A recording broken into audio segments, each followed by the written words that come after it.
Okay, hello, good morning mga kainsan, mga ka-Facebook, mga ka-YouTube. Kamusta po kayo? Ngayong araw na to gagawa tayo ng vitamins para sa ating mga tanim.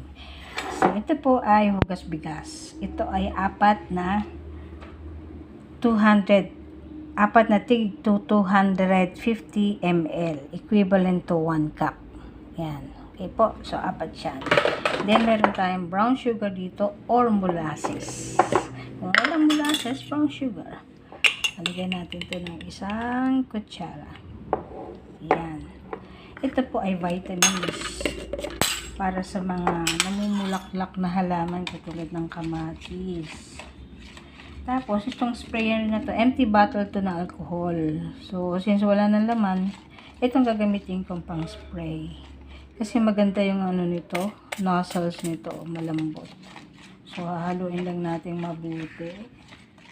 At isasali natin dito. Yun ang pang-i-spray po natin. Okay? So, yun ang ating preparation for today. Sasali natin dito. Okay? Para makita nyo lang. At pwede nyo nang gayahin. Sinalokos ko lang gana para hindi masayang yung matatapon. Okay, sobra-sobra pa. Okay.